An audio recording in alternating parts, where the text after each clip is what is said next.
ಈಗ ನೋಡಿ, ನಮ್ಮ ಮನೆ ಗದಿಗೆ ಹೋಗಿದೆ, ಅಲ್ಲಿ ಲಕ್ಷ್ಮೇಶ್ವರದಲ್ಲಿ ರೈತರು ಕಳೆದ 8 ದಿವಸದಿಂದ ಹೋರಾಟ ಮಾಡ್ತಾರೆ. ಎದು ಸಲುವಾಗಿ ಹೋರಾಟ ಮಾಡ್ತಾ ಇದ್ದಾರೆ? ಮೆಕ್ಕೆಜೋಳ ಸಿಕ್ಕಾಪಟ್ಟೆ ಬೆಳೆದ್ಬಿಟ್ಟಿವಿ ನಾವು, ರೇಟ್ ಕಮ್ಮಿ ಆಗಿದೆ, ಅದಕ್ಕೆ MSP ಪ್ರಕಾರ ಅದನ್ನು ಖರೀದಿ ಮಾಡ್ರಿ. ಮತ್ತು ಅದಕ್ಕೊಂದು ರಾಜ್ಯ ಸರ್ಕಾರ ಒಂದು 600 ರೂಪಾಯಿ, 2400 ಮೆಕ್ಕೆಜೋಳದ MSP ಇದೆ, ಕೇಂದ್ರ ಸರ್ಕಾರ ನಿಗದಿ ಮಾಡಿದ್ದು. ಅದ್ರ ಪ್ರಕಾರ ಖರೀದಿ ಮಾಡಿದ್ರೆ ಅಷ್ಟು ಹಣ ಬಂದು ವಾಪಸ್ ಬರ್ತದೆ ನಿಮಗೆ. ಅದ್ರ ಪ್ರಕಾರ ಖರೀದಿ ಮಾಡ್ರಿ, ನಿಮ್ದೊಂದು 600 ರೂಪಾಯಿ ಸೇರಿಸ್ಕೊಡಿ ಅಂತ ಹೇಳ್ತಾ ಇದ್ದಾರೆ. ಇನ್ನೂವರೆಗೆ ಯಾವ ಮಂತ್ರಿಗಳಾಗಲಿ ಮತ್ತೊಬ್ಬರು ಯಾರೂ ಅಲ್ಲಿ ಹೋಗಲಿಲ್ಲ.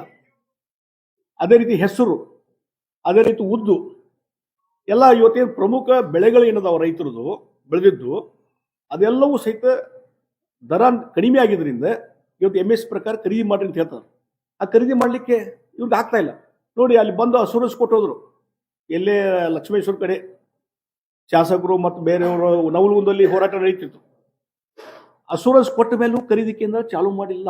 8 ದಿವಸ ಅಸೂರೆನ್ಸ್ ಕೊಟ್ಟು ಯಾಕೆ ಮಾಡಿಲ್ಲ? ಖರೀದಿ ಕೇಂದ್ರ ಸ್ಟಾರ್ಟ್ ಮಾಡಿದರೆ ಖರೀದಿ ಮಾಡಿದ ಮೇಲೆ ಇಮಿಡಿಯೇಟ್ ಪೇಮೆಂಟ್ ಆಗ್ಬೇಕಲ್ಲ ರೈತರಿಗೆ.